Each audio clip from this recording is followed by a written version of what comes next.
Bem-vindos ao podcast Projetos em Debate, onde apresentamos temas relevantes à comunidade acadêmica e que têm um impacto no ambiente corporativo. Eu sou o Vlamir, entusiasta de gestão de projetos, e ao meu lado eu tenho os professores doutores Renato Penha. Olá, Vlamir. Olá, professor Luciano. Obrigado pelo aceito do convite aí. Seja bem-vindo, Alexandre. Luciano Ferreira da Silva. Olá para todos. Obrigado, Alexandre, por ter aceitado o nosso convite. Vamos a mais um bate-papo. E o nosso convidado de hoje, Alexandre Alcântara Mesquita, líder da prática de RP, de sucesso do cliente, na empresa Oracle e mestre em administração de empresas pela Escola de Administração de São Paulo da Fundação Getúlio Vargas. Alexandre, seja muito bem-vindo ao nosso podcast. Olá, Vlamir, Renato e Luciano. Muito obrigado pelo convite. É um prazer aqui estar falando com vocês sobre o tema de gestão de projetos. O tema deste capítulo é indicadores de sustentabilidade em gestão de projetos de TI. Alexandre, que tem na sua bagagem acadêmica o título de mestre e larga experiência em projetos de TI, nos conta como indicadores de sustentabilidade são utilizados nos processos de gerenciamento de projetos. Alexandre, para começar esse bate-papo, você poderia nos explicar o que são indicadores de sustentabilidade e como surgiu a motivação do estudo para vincular esses indicadores à gestão de projetos? Bom, posso sim. Na verdade, o tema da dissertação, quando ela foi iniciada, era para a gente ser um pouco mais abrangente, era para falar especificamente sobre sustentabilidade em gestão de projetos, dando uma ênfase muito maior ali na parte de eficiência energética, transporte, locomoção em cima de projetos, de tecnologia de informação, que hoje é o mercado de atuação que eu tenho já faz um largo tempo. Acabamos voltando aí, restringindo um pouco mais isso aí sobre os indicadores específicos com relação ao projeto. Isso por algumas sugestões, alguns orientadores e o pessoal da banca, eles acabaram restringindo um pouco sobre isso, e a gente enveredou muito mais pela validação de indicadores do que muito mais eficiência energética e a sustentabilidade em gestão, que seria um tema muito mais abrangente. Com relação aos indicadores, o que a gente buscou fazer na dissertação, junto com o pessoal de orientação? A gente buscou entender quais eram os principais indicadores de sustentabilidade que poderiam ser aplicados à área de projetos, especificamente em tecnologia de informação. Quando a gente vai buscar material sobre isso, os indicadores de sustentabilidade eles estão muito mais focados a outras áreas e não necessariamente eles são medidos e aferidos aí nos projetos de TI. Isso foi um grande desafio aí para a gente conseguir uma massa significativa de dados ou respostas com relação à aplicabilidade desses indicadores, porque efetivamente o pessoal toca muito projeto do ponto de vista operacional ou de melhores práticas e metodologia, mas não leva isso em consideração essa parte de indicadores de sustentabilidade. São duas áreas que poderiam corroborar e atuar em parceria aí, tem capítulos novos indicando a parte de sustentabilidade, mas não são totalmente mensurados, divididos e aplicados na gestão de projetos. E isso é a motivação da gente tentar buscar um pouco mais sobre isso. Tem algumas outras pesquisas que foram feitas, um pouco mais abrangentes, e encaixaram bastante de acordo com essa parte de indicadores de sustentabilidade. A gente acabou utilizando desse material, dessa pesquisa inicial, para a gente focar muito mais na parte de tecnologia de informação, que é a área de. Olhando lá os resultados da sua pesquisa, foi apontado que não existem indicadores de sustentabilidade específicos para os projetos de tecnologia da informação. Aí, no Exato. seu olhar, por que os projetos de TI ficam de fora dos olhares da sustentabilidade? Muito mais uma questão cultural. Na verdade, todo mundo que está inserido na implantação de projetos, transformação digital, de tecnologia, acaba não se preocupando muito com essa questão de sustentabilidade. O pessoal está muito mais preocupado com as questões de funcionalidade, eficiência operacional, ganho de receita, melhoria de custos, do que efetivamente preocupado com o reflexo disso daria nas outras áreas. Normalmente, o que eu encontrei durante a literatura, que foi buscado ali, a gente acabou tentando fazer essa intersecção das duas áreas, porque tudo que se encontra especificamente de projetos ou de indicadores de sustentabilidade, eles efetivamente não estão ligados à área de TI. Eles tangenciam alguns pontos muito mais macros e genéricos que a gente conversa sobre a parte de negócio, mas efetivamente sobre condução de projetos de tecnologia de informação, isso é pouquíssimo validado. E, na minha opinião, isso muito mais por conta de cultura da área. A gente acaba não tendo a preocupação, como eu estava buscando só indicadores, mas eu acho que isso ainda tem um amplo e vasto espaço para a gente aprofundar um pouco mais. Se a gente passar por alguns dos pilares da sustentabilidade, a gente consegue pegar um pouco mais de resultados tangíveis em cima disso. A inicial era para ser um pouco mais abrangente ainda, pegando o tripé da sustentabilidade, a gente não focou nisso porque ia ficar muito abrangente e seria tema para diversas dissertações e defesas. Então a gente focou só na parte de indicadores para que isso fosse uma base e aí em cima disso pudesse ser aprofundado com o viés de tecnologia de informação. Alexandre, parabéns pela sua pesquisa. Para quem trabalha com sustentabilidade, às vezes a gente brinca que nós militamos, nós não pesquisamos, não falamos sobre sustentabilidade. Aproveitando a sua visão, você tendo estudado sobre, como é que você avaliaria essa relação sustentabilidade e gestão de projetos? Traz para a gente um olhar para o futuro. O que você vê de futuro destas duas áreas de conhecimento, sustentabilidade e gestão de projetos? Eu acho que inevitavelmente vai acontecer essa intersecção. Então, assim, não sei se a área de gestão de projetos com tecnologia de informação, talvez isso seja um passo 2, mesmo porque gestão de projetos ele não surge na área de tecnologia, né? A gente bebe da fonte ali da parte de engenharia de produção, onde começaram a fazer parte de gestão de projetos, mas eu acho que quando a gente fala de projetos, efetivamente só a gestão de projetos, você já tem uma grande intersecção na área de engenharia, por exemplo. Se você pega projetos de engenharia civil, eu acho que eles são obrigados a ter isso, porque eles são normatizados e tem regras, legislação para que isso aconteça. Então, acho que outras áreas elas vão começar a aderir um pouco mais, só que não de livre e espontânea vontade. Imagino que isso vá ter que acontecer à medida que nós tenhamos aí algumas regras a serem estipuladas, alguns objetivos a serem traçados, para que isso vire uma prática disseminada dentro de gestão. Hoje, todo o material, a grande maior parte, pelo menos que a gente encontra sobre o material de gestão de sustentabilidade e gestão de projetos, eles tangenciam muito mais produtos do que serviços. Então, serviços é uma coisa mais complexa da gente falar, até por conta de medir como é que a gente vai fazer isso. Você falar de produtos, eu acho que aí você tem uma cadeia produtiva que é mais fácil você conseguir fazer esse link e conseguir mensurar. Quando você fala da implantação de serviços, e no final acabam sendo até encarados algumas metodologias ou melhores práticas como produto, fica mais complexo você conseguir fazer essa medição. Você não tem como ficar estratificando todos os dados a todos os tempos, porque tem coisa que foge aos mecanismos que nós temos para fazer a extração disso, e esse foi um dos problemas que nós tivemos. Na área de tecnologia, por mais que você esteja 100% conectado, quando você fala de implantação de projeto em gestão de TI, você passa não só da parte técnica, você passa por uma grande parte da área funcional. Especificamente minha área de atuação durante quase toda a minha carreira profissional aí é na implantação de sistemas. A gente acaba atuando muito com áreas de negócio. Então eu dependo muito da área de negócio para conseguir otimizar, melhorar a performance, trazer melhores indicadores, calcular ROI em cima disso. Quando você fala de resultados esperados do software implantado, de alteração de processos, você consegue medir, traçando uma linha de base com relação ao que você tem hoje e em relação ao futuro. Mas o que acontece no transcorrer desse projeto, de implementação junto aos usuários finais, key users, stakeholders, é um pouco mensurado. A gente não consegue estratificar isso e ser muito preciso. Toda vez que isso envolve a questão de custos em projetos de tecnologia, é um dos principais fatores decisórios das empresas. Acho que isso tende a mudar, dado o cenário que a gente está passando. A gente está sendo forçado a mudar um pouco a forma com que a gente trabalha, com que a gente pensa, mas para nós, da área de tecnologia, estar em quarentena, não estar em quarentena, não faz muita diferença, por exemplo, porque a gente já é acostumado a trabalhar no formato home office e projetos continuam rolando, as empresas continuam trabalhando, os projetos ainda seguem, mas eu percebo uma grande dificuldade quando você fala dos usuários finais. Tem alguns projetos em andamento, o usuário final, como você lida com isso, como você gere isso, acaba mudando um pouco. Ela já não é benéfica com relação a requisitos, levantamento de requisitos, mesmo especificamente para a parte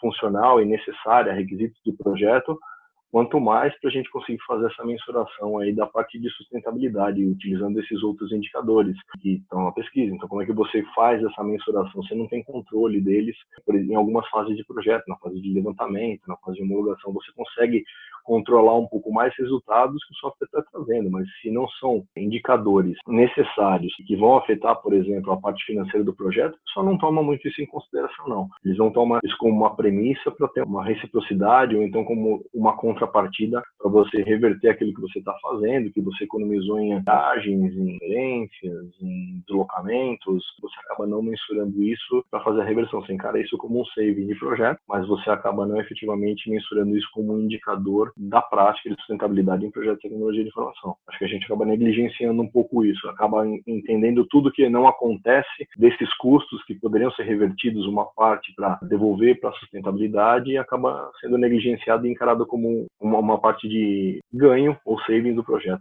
Alexandre, depois da sua exposição, dá para entender, inclusive, o grau de profundidade que tem todo o conteúdo exposto para você, me gerou uma dúvida. Eu posso dizer que esse alinhamento com sustentabilidade, ele vem principalmente em TI e em algumas áreas que não entregam o produto físico, como sim a prática que advém do produto final. Vamos supor, eu estou gerando um serviço por meio de projetos e ele vai viabilizar um software, vai viabilizar uma sustentabilidade do produto do projeto e não do gerenciamento do projeto propriamente dito. Tem alguns estudos ou tem algumas empresas, quando eu enveredei por esse caminho, o meu objetivo inicial era trabalhar muito com a parte de eficiência energética. É uma coisa que me incomodava bastante e ainda acaba me incomodando, mas eu não aprofundei especificamente na eficiência energética, mas a gente trabalhou muito mais com os indicadores. Mas existem empresas que atuam especificamente com isso. Então, se você pegar algumas empresas que trabalham com o ganho de eficiência, aí sim você acaba tendo uma preocupação maior, mas, de novo, não como objetivo primário, como secundário. A eficiência energética da empresa ela é utilizada para você fazer um saving. Normalmente essas empresas trabalham sob contrato de risco que eles acabam recebendo se você atingir determinados patamares dentro desse ganho contratual que você teve. E não com a preocupação especificamente de que, pô, eu estou fazendo isso especificamente para reduzir só o meu consumo, porque, cara, eu vou prejudicar XYZ cenários ou categorias aí, se eu fizer isso vai ser melhor para a sociedade como um todo. O pessoal acaba encarando isso aí muito mais como um ganho de custo, eficiência operacional em cima disso. Só eu não vejo especificamente na área de tecnologia nem projetos dedicados a fazer essa validação de ganhos, entendeu? Ou pelo menos mensurar isso. Se o projeto é destinado a essa natureza, quando você fala dos softwares, essas empresas de eficiência energética, por exemplo, obviamente elas têm software plugado em tudo quanto é lugar, ainda mais agora com IoT, que você consegue capturar de sensores todas as informações. Acho que isso vai facilitar muito para nós, mas isso ligado a equipamentos. Quando você fala que eu estou fazendo ganho de eficiência energética, você tem sensores espalhados por computadores, você tem sensores nas máquinas que geram refrigeração, então você consegue mensurar isso. Agora, o ponto com relação a serviços. Quando você fala produto, você tem de onde estratificar esses dados. Quando você fala especificamente com serviços, é complicado você conseguir medir isso. Como é que você faria uma eficiência operacional ali, o quanto você conseguiria devolver? Por isso, a área de estudo. Bem explicado, eu acho que o caminho é esse mesmo. Eu imaginei na sua fala, você falou de IoT, eu gasto mais. O projeto ele acaba tendo uma certa complexidade, mas ele gera, como você disse, economia energética, agricultura de precisão, em várias frentes hoje que a gente trata com sustentabilidade. Parabéns pelo seu ponto de vista, eu acho que é muito atual para a gente, viu, Alexandre? Deixando um pouco o tema sustentabilidade, mas ficando em projeto e indo para a prática, Alexandre, a gente vê aqui sua vasta experiência em projetos de TI, principalmente projetos internacionais. Comenta para a gente, e se tratando de projetos internacionais, como é lidar com diversos stakeholders de multinacionalidades, com o objetivo do sucesso do projeto? O grande problema que eu já enfrentei nesses projetos, a gente tive alguns projetos fora do Brasil, né? Mas um ponto comum a todos eles ali, acho que é a expectativa, que é a mesma coisa que a gente tem. Quando você está falando de dificuldade de atuar com o pessoal de fora do país, a expectativa, ou dentro do meio, a expectativa. Acho que a expectativa é um grande ponto, porque normalmente os projetos, mas que nós estamos falando, a gente tem, ou os projetos que eu já atuei, eles são fechados em um nível da organização e normalmente a área operacional não é 100% envolvida para isso, o que gera uma dicotomia aí na expectativa do usuário final com os ganhos efetivos que ele vai ter. Outro ponto bastante complexo que a gente tem, isso acabei passando bastante aí, independente de ser muito próximo ao fuso horário ou totalmente divergente com fuso horários opostos, é a questão cultural. Lidar com outras culturas no mesmo projeto, para o mesmo objetivo, se você não tiver o escopo muito bem definido, não que isso não se aplique nos projetos locais, mas acaba gerando uma grande confusão aí e divergência não só de expectativas, mas de rumo que o projeto pode tomar. Quando você está falando de aspectos culturais, por exemplo, para a gente aqui no Brasil, na área de tecnologia, pelo menos nos últimos 20 anos que eu tenho atuado aí, a gente não tem muito problema com restrição de horários, de semana, precisa fazer isso, a gente encara e vai embora, vamos fazer. Mas quando você fala disso em outros países aí, acabei atuando um tempo com projetos na China, com projetos aqui na América do Sul, então isso acaba pegando um pouco mais o aspecto cultural. O comprometimento do pessoal que está envolvido no projeto é uma coisa que muda bastante e acaba impactando muito o andamento do projeto. Tem coisas que hoje, localmente, e isso diria mesmo aqui no Brasil, já trabalhei com projetos basicamente acho que em todas as regiões, a gente tem velocidades distintas. Quando você está falando de alguns projetos que você vai liderar no Nordeste, no Sul, Sudeste, Centro-Oeste, o time que está atuando com isso, a gente tem a diferença cultural também. Então, isso acaba pegando bastante muito da empresa. Isso aí acaba sendo um pouco mais impactado aí quando você fala de culturas fora do país. Isso a gente acaba tendo um grande impacto aí. Por isso que tudo muito preto no branco, muito bem medido, muito bem mensurado ali durante a prática de gestão de projeto, construindo as suas linhas de base, fazendo os indicadores, trazendo a mesa toda a parte de gestão de stakeholders, a parte de reuniões, de status report, isso é muito importante. Acaba sendo bastante diferente quando a gente está falando no mercado local e no mercado internacional, o tempo dedicado à geração do escopo do projeto. Em algumas culturas, eles acabam tomando muito mais tempo e, efetivamente, não é uma perda de tempo, eles acabam ganhando isso na frente, do que a gente acaba negligenciando algumas fases importantes iniciais para a definição desses escopos, quais são os objetivos, os critérios de qualidade, e aí, ao longo do projeto, ele acaba tomando outros rumos aí. Acho que existem alguns países que estão muito mais bem preparados, eles têm uma parte de planejamento muito bem estruturado do que, efetivamente, outros. E aí a gente acaba pegando um pouco nesse sentido. Acaba tendo que discutir com diversas culturas ao mesmo tempo. Tem gente que quer fazer muito mais do que efetivamente planejar e em muitos casos acaba não dando certo. Alexandre, achei bem interessante esse seu ponto sobre os aspectos culturais, principalmente o seu exemplo sobre o Brasil, que é um país de dimensões continentais, e a gente encontra uma diversidade de cultura muito grande. Realmente trabalhar na região sul, como São Paulo, o Rio, é bem diferente de trabalhar nas regiões como Roraima, Acre, outras regiões. São aspectos realmente diferentes. E certamente entre países igualmente diferentes.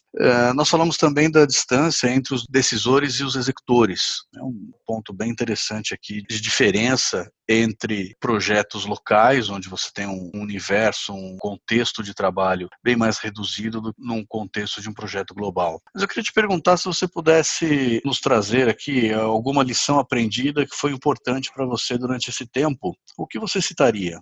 Para mim, eu colocaria basicamente essa parte de planejamento. Os projetos que eu tive a oportunidade de atuar na área internacional, basicamente eles foram liderados por um time Brasil. Eram grandes companhias, as grandes companhias estavam fazendo projetos internacionais, mas eles estavam, na sua grande maioria, liderados por equipes brasileiras ali. Eu diria, como lição aprendida, essa falta de alinhamento de altos executivos. Alguns dos projetos que foram implementados, a gente chegou a ter alguns problemas nessa divergência de percepção. O time Brasil estava buscando muito mais uma eficiência operacional, porque já que eu tenho uma operação em outro país, eu preciso fazer com que essa operação seja controlada. Como é que a gente consegue manter isso sobre alguns indicadores, esses processos, esses departamentos, como é que eu consigo controlá-los, porque, em geral, quando você vai em projetos dessa magnitude, aí o pessoal acaba abrindo outros escritórios ou acaba comprando outras organizações fora do país, isso aconteceu o inverso também, e quem está comprando, quem está dentro dessa organização, acaba impondo um pouco mais a sua cultura.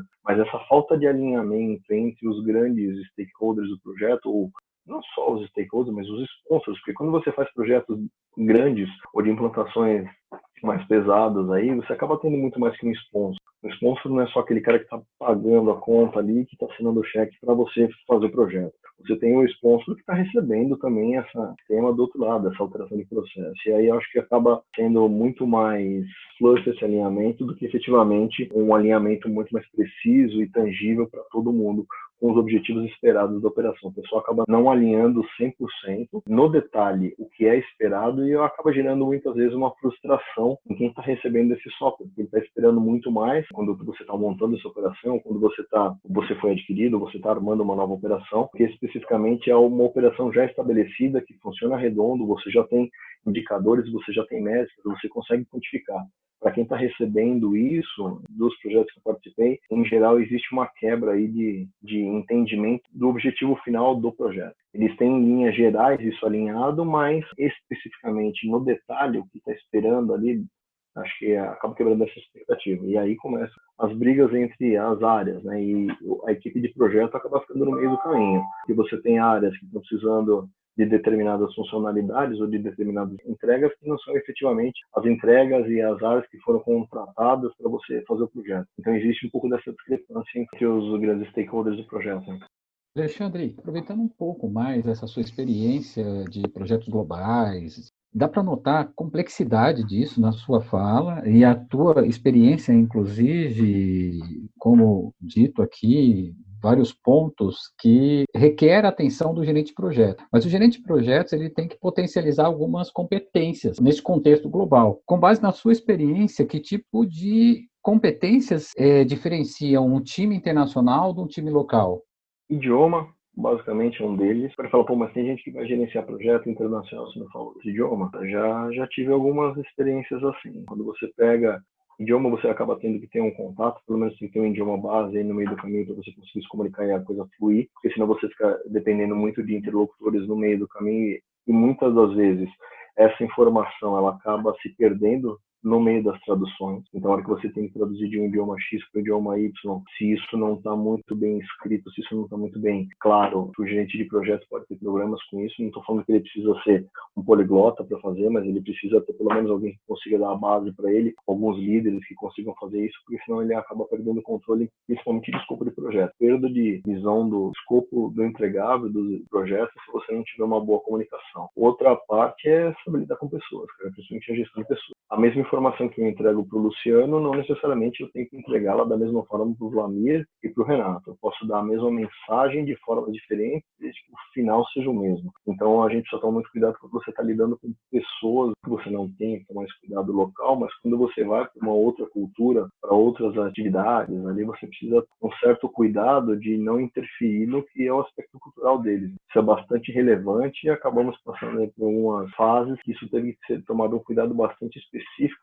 Esse aspecto cultural impactava muito, inclusive, no andar do projeto. Em tomadas de decisão em tempos, estrutura e hierarquia, key users que eram de outras frentes, né? Acabavam coisas que no Brasil você coloca um key user e ele toma a decisão, é essa decisão, vamos embora, vamos fazer. Em outras culturas aí não é bem assim que funciona. Por mais que ele esteja como um key user no projeto, ele segue uma hierarquia aí para falar com outras alçadas para tomar decisão. Isso acaba balizando um pouco como é que você desenha seu cronograma. Se isso é mais simplificado, se isso é mais demorado, quais são os critérios que você tem que adotar ali para conseguir avançar e gerir esse projeto. Uma coisa que acho que é importante a gente ter isso é os indicadores. Para você mitigar esse risco de, independente de comunicação, gestão de pessoas, acho que você tem que ter muito bem claro quais são os indicadores de qualidade que você não precisa para a entrega do projeto, o que eles entendem que vai ser entregue, com que métricas isso vai ser entregue, para depois não ter uma divergência de não estou de acordo, isso não foi bem o que eu falei, isso precisa estar muito claro também.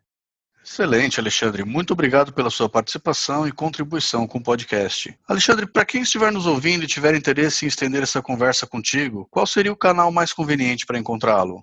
Pelo LinkedIn é o caminho mais fácil. Me manda mensagem e a gente vai continuar falando sobre isso. Sim, acho que é o caminho mais rápido para me encontrar, a forma mais adequada. Muito obrigado. Por hoje, ficamos por aqui. Nos vemos no próximo episódio de Projetos em Debate. Abraços. Um abraço, pessoal. Um abraço.